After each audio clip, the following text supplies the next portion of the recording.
যে বাবুই পাখি বাসার মেটেরিয়াল কালেক্ট করছে ঘাসের মধ্যে। ভাবছেন কোথায় চলেছি? এবারে নিয়ে চলেছি আপনাদেরকে সম্পূর্ণ অপরিচিত একটা জায়গায়, যার সৌন্দর্য কিন্তু বেশ সুন্দর। কোথায় সেই জায়গা? চলুন আপনাদেরকে নিয়ে যাই আজকে গড়হরিপুরের চৈতন্য মহাপ্রভু মন্দিরে। আমরা যখন গেছিলাম এই মন্দিরটায় তখন তার নির্মাণ কার্য চলছিল, তবুও তার সৌন্দর্য ছিল বেশ মনোমুগ্ধকর।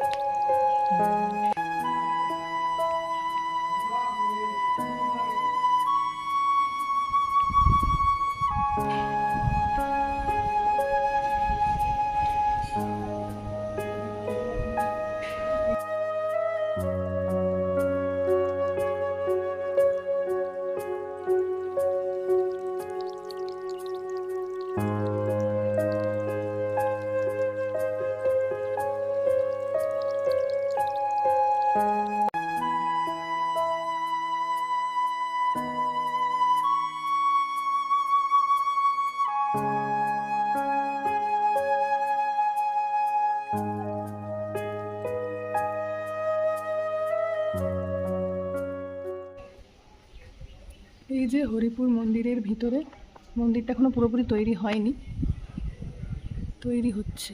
বিশাল মন্দির, মন্দিরের ভেতরের চত্বরটা চারদিকে তার একটা দিকে দাঁড়িয়ে তুলছি। কত মূর্তি ওপরে করেছে দেখ ভাই, ওপরে খোদাই করে করে মূর্তিগুলো কি সুন্দর করেছে। এর ওপরে রং পড়বে, হয়তো নাও পড়তে পারে, সাদাও রাখতে পারে। দরজায় আবার ঈগল সিংহ কত কি আছে।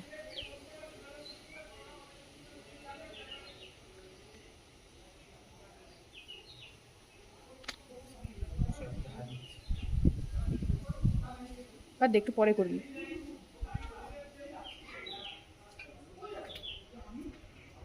মন্দিরের দরজা, বিষ্ণু, এই যে মন্দিরের, এটা সম্ভবত গর্ভগৃহ, এখনো মূর্তি বসেনি, বসবে। এত ভেতরে এত যত্ন করে মন্দির করেছে, লোক দেখতে আসবে কি করে। রাস্তাটা হয়তো ভালো করছে। গর্ভগৃহর এপাশ দিয়ে যদি বেরোই, চারধারে চত্বরটা। এই ছিল গড়হরিপুরের মন্দিরের ভিডিও। যদি আমার ব্লগ ভালো লেগে থাকে অতি অবশ্যই লাইক সাবস্ক্রাইব করে পাশে থাকবেন। আর কিভাবে পৌঁছবেন এগরা দীঘা মোড় থেকে এই স্থানে, সে রুটটা আমি আপনাদের দেখিয়ে দিচ্ছি। নির্মাণ শেষ হওয়ার পরে আমার আর যাওয়া হয়ে ওঠেনি, তবে আপনারা সময় পেলে নিশ্চয়ই ঘুরে আসুন।